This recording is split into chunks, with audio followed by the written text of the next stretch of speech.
Okay, I am ready. So, welcome everyone. My name is Hank Povinelli. I am from South Carolina presently, and I am part of the VFIT team.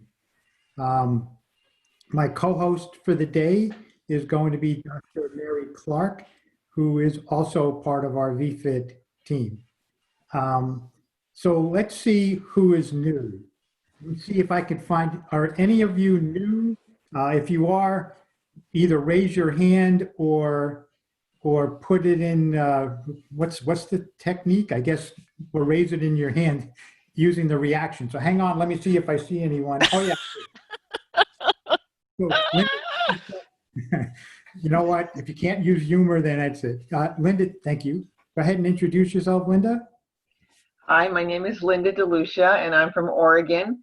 And I was just quickly scanning the names that I see to see if anyone else is here from the Oregon chapter. I guess that's basically it.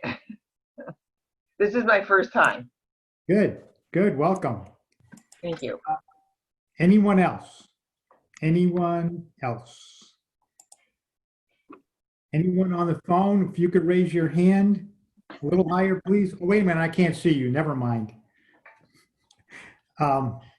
So welcome, and I'll try to keep the humor down. Sorry. So we're going to do a little fun opening poll that Tara's about to launch. When she remembers to do that. And here you go. So what's the strangest thing you've either saw or heard or done while attending a meeting online? And multiple choice. Take your pick.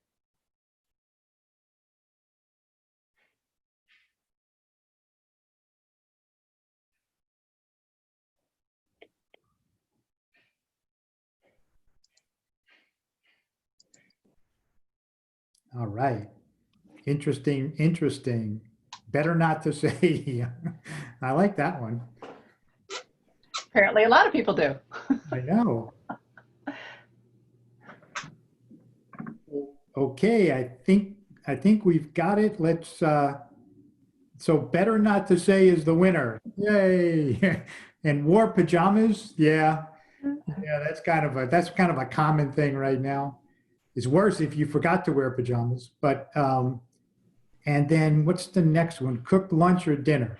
Yeah, that's the secret there is you got to turn off your video, right? Okay, so we'll go ahead and stop that now. Thank you. So let me explain a little bit about what's going to happen today.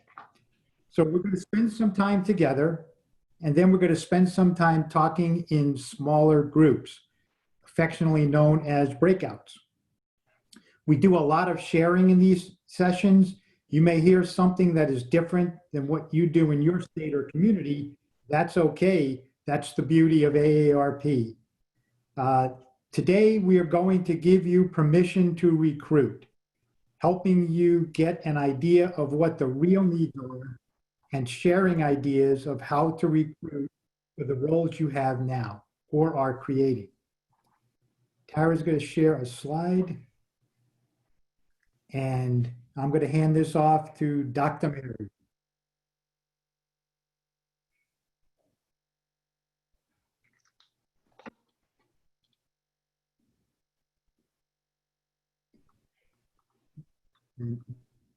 Dr. Mary, it's all yours. I'm here. I'm operating two machines. I just want to make sure that I don't have a really bad reverberation. So bear with me. Technology at its finest. How's everybody doing today? So thank you, Hank. So let's review the previous Water Cooler Wednesdays and the key questions related to each week. These first four Water Cooler Wednesday topics really build upon one another. For example, the virtual roles. What roles do you have to offer virtually?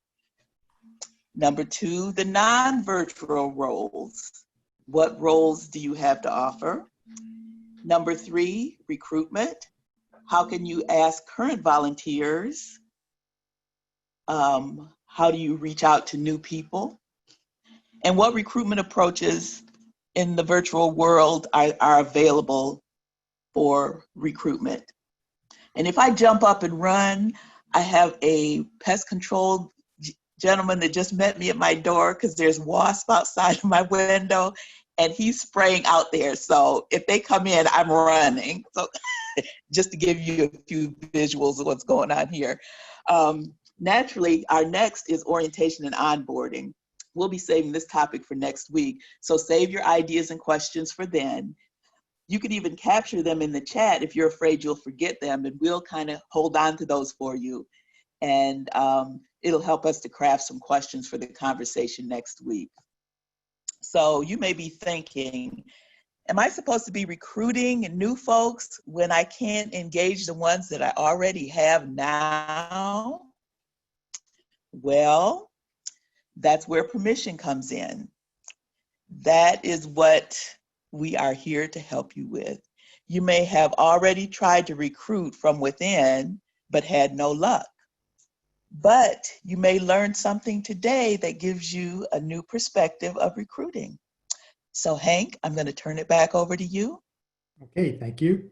Thank you. So number one suggested strategy is to reach out to folks who have either you've used as a volunteer, are an active volunteer now, or are on the fence. If no one steps up to fill those roles, dance with the ones who come to the party and move on. You may be recruiting from an existing pool, but you may also be going beyond. If you are ready to recruit now, or think you're ready, let's take a look at some of the previous ideas that came up in our prior meetings. Have you identified those roles? Have you identified the skills, attributes, personality, and interest that may be of useful in those roles? What's different about your needs now in the virtual world in light of a pandemic? Don't worry, we aren't forgetting about those who don't want to go full on virtual. We are still communicating, but we are moving forward with the work we have to do. That may mean recruiting externally for folks with the skills and interest to work with you or what you have planned, especially in the virtual world. It takes a different set of skills sometimes. Mary, what's some good examples?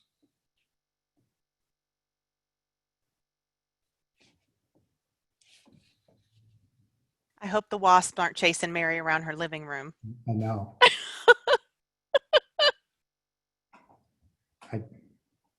Is she there? Is she on screen? No. Oh, yeah, she is. She's there, but we can't hear her. Can't hear you, Mary. Looks like she's on mute. There we go. I'm still using two technologies. So I was sitting here talking to myself. Sorry about that. So we have Diane from Missouri. And Diane, she can talk about roles in the virtual space. Diane, can you come off mute and tell us a little bit about your roles in the virtual space? Hey, Mary, I'm not sure Diane's on today. I was just looking for her and I don't see her, but luckily I have what she has to share with everyone. Okay. And I even have her story. So Diane spent a think day coming up with some virtual roles for this new world we're in. You guys should be seeing that on your screen now. And I will send this as a follow-up to this meeting. And this is just some things that really fit in nicely with what you all are doing right now, or you are planning to do in your states. And she's come up with some creative titles and roles for people to play in this new world, including things that are involved with StreamYard and just other ways to help with social media, since we're all so focused on all these ways that we can connect virtually. And Diane was planning to go external with her recruitment. And in she decided that she would talk to her volunteer team about these roles that she had come up with, and just see how they felt about it and give them a little bit of time to really ponder, maybe even time to participate in some of these events as just a regular participant and see if they wanted to be involved. Lo and behold, when the team came back together and they discussed these roles, every single role was filled by at least one person on the team. And so they did not need to go external. And I think that's one of those examples that we always talk about dating our volunteers. Willie's chasing the UPS guy. We always talk about dating our volunteers, even once folks are on board with us. Sometimes revisiting opportunities or skills or interests are something, it's things that we forget about. And so in this case, they had an opportunity to take a fresh look at some of the activities that were going on. And I know many of the conversations I've had with my colleagues and also with our volunteers that we work with all the time are things like, how could I play in this new world? You know, it seems like there may not be as many opportunities for me to participate, but you guys have spent the last couple weeks with us talking about many ways that that could happen. So this is just one example from Missouri. And again, this will be shared with you guys afterwards when we follow up in the notes from today. Hey, Tara, was that the entire list, or can you scroll down? Yes, that was. It's a very short list. Okay. So, yeah, it's a very short list, and it really is specific to some of the activities that they have going on right now in Missouri. And And Tara, what- just a quick word of what is StreamYard? Thanks. So StreamYard is a platform that we are using to help facilitate interviews, conversations, probably maybe even demonstrations on Facebook through our state offices. So it just helps us have a slicker production and allow more people to participate in the presentation without having to come together in person. So one of the ideas that she listed there, she called it a StreamYard plant, but what I call it is a virtual presentation plant, meaning you recruit a volunteer or two to make sure they're in the audience, the virtual audience, and you give them canned questions that if that question doesn't come up from the participants, then they get the chance to give you the question, and it's kind of pre-set up. So I like the word plant. I think that's a pretty cool idea. Great, thanks. Tara, you did kind of talk about your storytelling also. So I am just pulling that up now, Mary. Thank you. I get to be myself and Diane today. How lucky am I? So I want to share this with some of you guys because you haven't had the chance to hear that I have stepped out into this virtual recruitment space just a few months before the pandemic and didn't have too much success. I had a little bit, but when the pandemic hit, these virtual roles and opportunities that I had created and posted on Create the Good started to blow up. I was getting inquiries every day. And so I am Tara Shaver with the Office of Volunteer Engagement, for those who don't know me, and I work on a couple of projects, including the AARP live show, and we do use the telephone town hall technology to screen callers each month. And so that's one of the opportunities that we had. You can do it from anywhere. You can do it in your PJs. You just need a telephone and a computer and the ability to chat with people really briefly for about 45 minutes once a month. And so that was one of the postings that I had put up, and I had maybe somebody interested maybe one inquiry a month before the pandemic hit.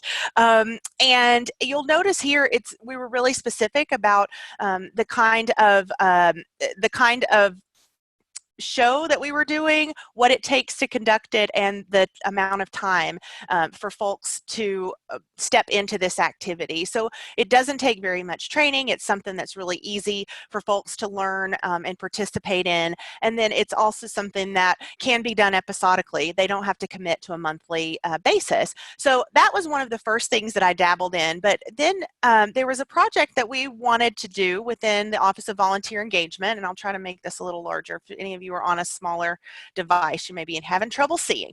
And so one of the things that we did or had wanted to do was tell more of our volunteer stories, to tell those to other volunteers, to tell those internally, kind of to leadership who ask us for examples of the work that volunteers are doing with AARP. And so we had talked about this for a couple of years, and we just didn't know how we were going to fit it into our work. So I call these things wish list items. And this was one that I sat down and cranked out the overall description of what people would be doing if they were participating with us and helping tell volunteer stories. And so it's just a couple of quick paragraphs that talked about that work. But the sneaky thing that I did, and again, it was very successful when the pandemic hit because it was a virtual opportunity to begin with, is that the heading and what we were recruiting for was actually specific to the skills and talents that we were looking for folks to have when they came into this team. So I recruited for former journalists and reporters, TV and radio producers, photographers, videographers. I think I even had a couple postings just for writers or storytellers. And under each of those postings, it still had the same description. There may have been something that was just slightly different based on maybe photography, talking a little bit more about what we were doing with that. But it was all around this concept of being part of the storytelling team. And so, as I mentioned, I was getting inquiries daily, sometimes multiples a day after everyone was sent home to, stay safe and be well. And this was one of the best learning experiences I've had because it also really did start to bleed in into what we're going to talk about next week, which is that virtual onboarding and an orientation. So we'll save some of that conversation for next week. I will send these postings around also to you guys, including some ways that I responded because these were coming in on a regular basis and we didn't have like a deadline for recruiting, right? It was just something that was ongoing. And so I'll share all those things with you after our meeting today. Mary? Great. I'm so excited. I want to do all of this. And I think we have one more brief example from Justin from Nevada about citywide recruitment. Justin, are you here? I am, ma'am. How are you doing today? Fine, thank you. Take it away. I'm not the greatest public speaker, but I'll try my best. So in the chat, I'm going to put in a post. And please bear with me. I came upon ARP in August last year, and that was literally when they started this campaign. So I jumped in right when they were in the speed of things. What ARP did was they did a pilot project with a few states to do virtual recruitment, which in all honesty is one of the best things we ever did because it helped a lot of us understand where we needed to go. The post you're looking at was what was sent out to our Las Vegas residents for them to be able to see about what our volunteer opportunities are about. And from there, what I did was I worked on getting them virtually recruited. It was the first time we did a virtual orientation. And few things that I did on this is we had a prospect list. It was very important that I constantly reminded them about the event coming up. And also one of the hardest things was creating this calendar event without sharing each other's emails and sensitive information. So I wanted to give you, if nothing else, some learning tips that I learned. And I think that that's probably more important than anything else. And that is, as you guys do virtual recruitment and you reach out, I think one of the best things I could have did was to follow up immediately once I recruited somebody. I didn't do that when I got a couple volunteers in. A week can feel like a lifetime for people who are trying to get into some type of virtual volunteer role. And so I lost a few of prospective volunteers who I recruited just based on that time gap. Secondly is they were looking to be active immediately. At the time, I didn't have good job descriptions. I didn't have good gaps to fill in. That's something that I changed immediately after doing this last year. And I'm trying to be a little bit more better in doing that. So for some of these people from different states or volunteers who may learn from that, that's just a little tip from my end. Another thing too is I could have did a better job with reminding, and that's something I've learned as well too, is that sometimes I take for granted that, oh, here's the date and time, show up, but I forget that a lot of people have day-to-day activities. I mean, we're reaching out to people to volunteer their time. In honesty, it's not a job. So reminding them about the event, giving them updated information is extremely critical. And the hardest thing, and I'm sure you guys are dealing with this right now, is how do I keep it fresh? How do I keep them engaged during the conversation for an hour? And that was something I try to play around with. I brought different props sometimes and did really corny stuff. I'm very good at that once in a while. But on my end, this was a great test trial that ARP did. I was able to get some very great volunteers out of it. But I personally think that I could have did better. And so that's my point of view a little bit for you guys to learn about my semi-failures. That's all I got. Well, Justin, I just have to say you are a phenomenal public speaker. I don't care what you say. That's my opinion, and I'm sticking to it. So thank you for sharing those wonderful tips. And I'm sure we'll have a lot of people looking at that site that you provided and gaining from your information that you have shared with us. Hank, I'm going to turn it over to you. All right, thank you. And Justin, I'm glad you told me that volunteering is not a full-time job. I'm going to tell Will that when we get off this call. But anyway, so what we're going to do now, we're going to spend a few minutes imagining roles related to a community education effort. Many of us are aware of the DIY activities that are out in the portal. And so it's kind of related to one of those virtual training type efforts, community education type efforts. We're going to spend about 15 minutes in something we call a breakout. And what we're going to do is we're going to talk about the roles you have available, then spend the next few minutes talking about the skills, talents, and knowledge that are useful in those roles. And lastly, how to ask volunteers or potential volunteers to participate. If you haven't been in a Zoom breakout before, don't worry, it's easy. You'll get sent to a breakout room, brought back to the main room at the end. You may have to hit the word OK when it appears on your screen to join the breakout if you see a pop-up on your screen. One quick note, a facilitator is going to be assigned to each breakout group, and the facilitator roles are basically to keep us on subject and keep us on time. Anyone that's been in my breakouts know how that works, but on subject and on time. So don't be insulted if we say, okay, let's move on. That's okay. Don't hold it against us. Any questions before we head out to breakouts? Any questions at all? Are we still doing 15 minutes? Yes. Okay. 15 minutes should work. Okay, Steph, send us away. Interesting. One of the major roles we came up with was technical support. I say no more. Okay, so let's share some of the roles that we came up with. Unique skills, characteristics related to those roles. You know, go ahead and, my speaker out again? All right. It's good now. It was a little bit fuzzy, but you're fine right now.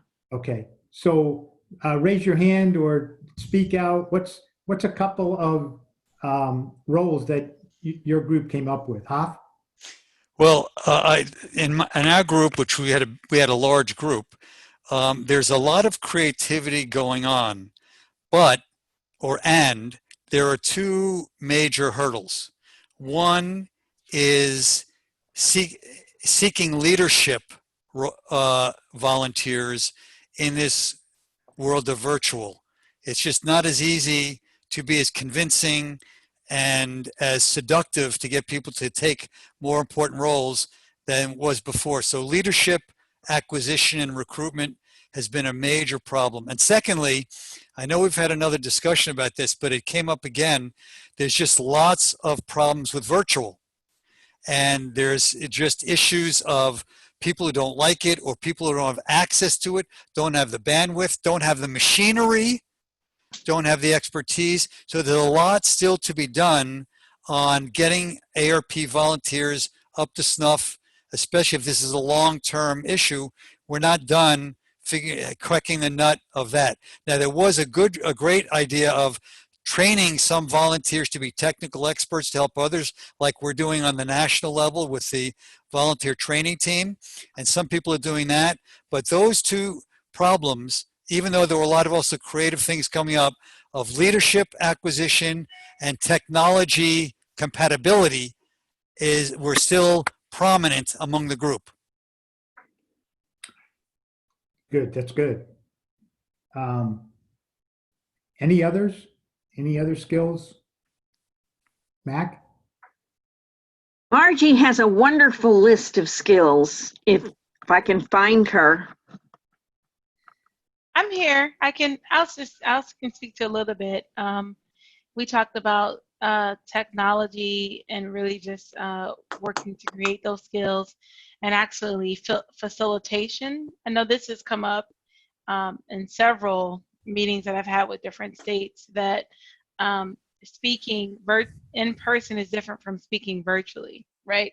So kind of how do we work on that and try to make that better? So those are two big things that came up. Mac, I don't know if you had anything else.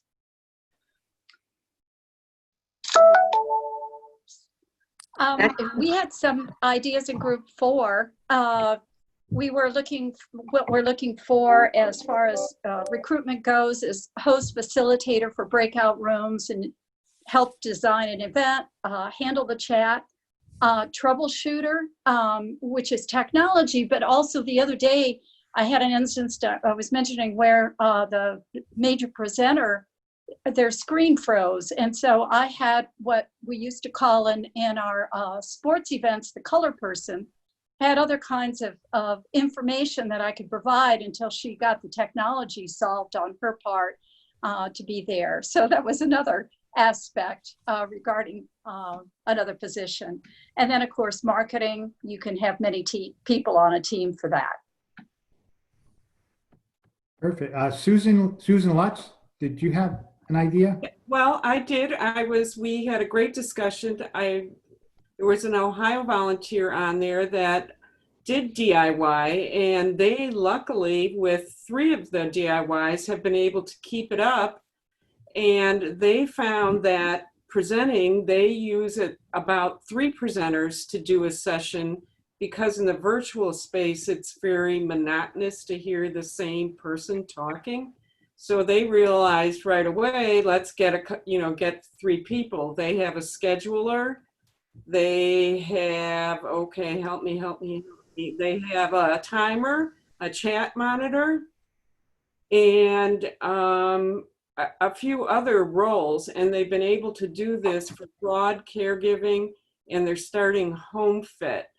And we were also talking about the importance of a greeter to sometimes get people on ahead of time, especially, and just kind of warm up the crowd. So that kind of person has the gift to gab skill. Mm-hmm. And anybody on our group can add, please. Yeah, Susan, did you say timer? I think did I say timer? So somebody that helps the presenters with the timing, but they really, and I'm talking for somebody that could be talking. And it was interesting to see the different situations that people are in and how they apply figuring out what roles have to happen in a virtual setting. Good. How about sharing some ideas on best recruiting tactics? And I'll jump in first if that's okay. One is to recruit someone new. Nevada held a series of training sessions on Zoom and just offered it to all their members, and they got a great response. And out of that participation, they actually had members coming back saying, hey, I'd like to volunteer. So they were able to discover some new volunteers that were part of the participating in the training. That idea of trying to tell people what it is we do when you're not familiar with it. And then the other idea was to go out and try and do a survey to generate interest and skills of your volunteers, so that you can in fact reach out to that particular volunteer and just ask them, hey, would you like to participate with us in this training? Because we already know of your interest and skill. So how about some others? I have, in group 5, we had some great ideas, and we used John's idea of using music for brain health. And I'd like for some other person other than myself to speak up from our group. John, Patricia, Madeline, you want to speak about our ideas? Because there were some great recruitment opportunities. Don't be shy. Take yourself off mute and just start talking.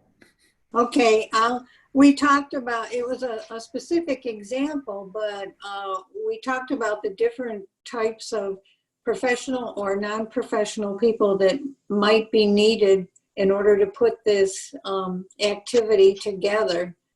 And basically just came up with a lot of different aspects of what goes into music and how it affects the brain function, and the different types of volunteers that would be needed. Huh. Good, good. This is Kathy, and we had group 6. Linda, I'm going to ask you just to speak, if you would, to your idea of Oregon Walk, so neighbor walk, sorry, and where you find volunteers from the group itself. Can you just talk about how that works? Yes. We highly publicize the program. And, I thought about it. Being in Oregon, Oregon is the great outdoors. So we're able to get lots of people that maybe other states would not. But we publicize it. We work with community partners to publicize it and to help it. We also recruit from the people that show up for the walks. Great. Is that enough? Yeah, it's just, we were just saying, what better place to recruit from? People know what they're getting into, right? So similar to when you recruit in person, if you've just been to a great event and you loved it, it's easy to say, hey, if you like this, we've got more. I'm an example of that, because that's how I became a volunteer. I just want to say really quickly, I have another meeting at 1 o'clock, so I'm going to have to hop off soon. But I have a few more minutes here. Great. Thanks. Hank? Anybody else? We have a couple of minutes before we have to wrap up. Hoff his hands up. Hoff. Yeah, I just want to go old school for a minute. And a couple people mentioned old school telephone trees. And, with all the virtual we've got going, some people just feel a lot more comfortable making calls to people for various reasons to stay connected, set up whatever it's going to do. So let's not forget Ma Bell, if that's still the right term to use. And secondly, it is if you're 80 years old, but otherwise. I'm 74. I'm almost there. Okay. And secondly, one person mentioned asking people in the ARP world who volunteer for other organizations, because a lot of people are doing more than one thing in their life, to get people who are these other organizations who they know from that volunteer work to get involved in their activities. And it's been a very congenial way to get them to be multitasking. So that's kind of some old school thinking. Yeah, Hank, if you don't mind, I'm going to put Linda back on the spot, because I think what's very important is the re-engagement of volunteers. So we're doing it virtually or otherwise, but Linda, if you could share with us your story about re-engagement. Are you talking about the difficulty issue that I was having, Marilyn? Yeah, the difficulties and the suggestions that came up out of the group. In terms of so thinking about what you were saying, Hop, with regards to old school kind of thing, I have a friend that was very interested and very involved in volunteering in the other world that we had before this one, pre-COVID.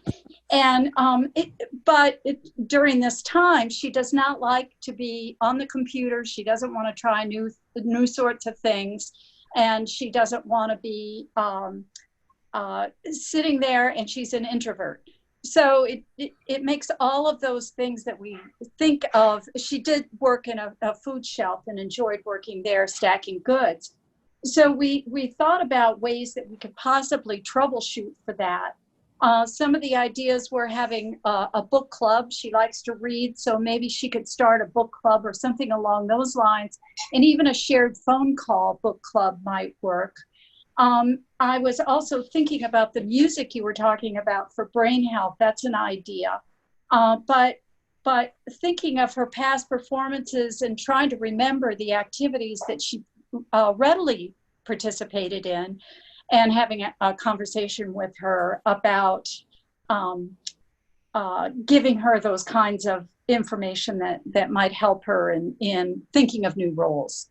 So I'm going to pass those along actually to one of our livable community ASDs to see if we can get her invited from the staff.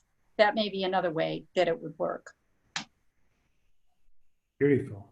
All right. Well, I think we're running out of time. We're ready for our wrap up, Mary, but I know we're going to have the facilitators put all their notes in chat, and you'll get a copy of all the notes as a follow-up to this meeting. So Mary, take it away. Okay. Can you hear me? Mm-hmm. Okay. Yes. So the poll is, what keeps you coming back to Water Cooler Wednesday? If you could just look at the poll on your screen and answer all, or is it just a select one, or answer whatever applies? Yeah, you can do multiple. Okay. I can't believe our witty humor is not one of the choices. I know. In the pre-meeting chat, right? The pre-meeting chatter. And so while we're finishing up that, are there any questions for the good of the group before we share a few things with you? Anything that you have to say, or else your head is going to absolutely explode. Linda, we don't want your head to explode. I see you waving. Okay. I really have to go. So otherwise, I'd love to hang out a little longer. Okay. Thanks, Linda. Okay. So with no head exploding questions that need to be shared, look at the results. It looks like getting ideas that might work in my state or community is the lead, 87%, followed closely by sharing our successes to help others, and then meeting people from across the country. All of these are wonderful opportunities that Water Cooler Wednesday provides, and we're so happy that you have chosen to come and spend time and share your wonderful ideas with us each week. I know I'm learning a lot, and I am appreciative of each one of you for being here. We do have Zoom training dates upcoming, and we have to shout out to our own Miss Angie. She is our lead on this. Angie, we appreciate you, we applaud you, we respect you. Your technology knowledge, Miss Angela Swan Jones. Let me see you smile. Thank you for leading the cause on these Zoom trainings. I think that they are more successful than we ever imagined. And we thank all of you for engaging in them, for promoting them. And again, this team is stronger because of these trainings. I also want to introduce a OneDrive form to capture good ideas for virtual engagement as they come along. Susan will put up a link for this. Susan, do you have that link? Oh, no. But what we'll do... I'll do it.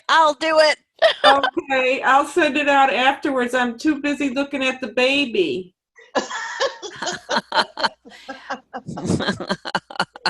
So you'll get that link.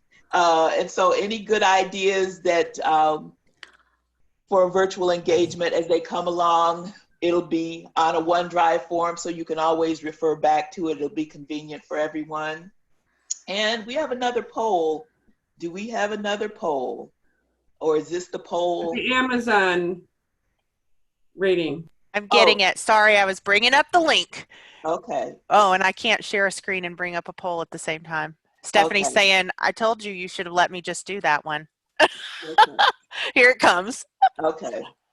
So give us a rating, just quickly. Was it excellent, good, okay, fair, or poor?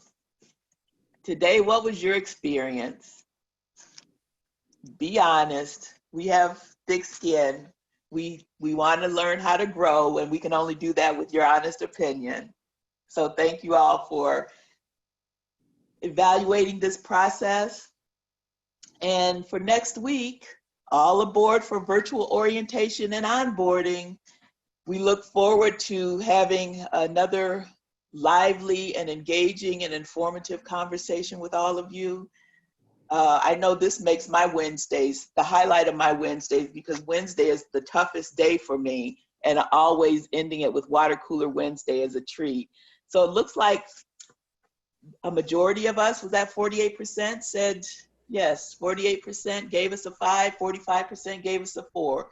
We'll take it. For those of you who gave us a 2, if you want to send a message to Susan Lutz, Kathy Kynes, Will, all of us, none of us, we want to know how we can get better. And so let us know what we need to do to improve.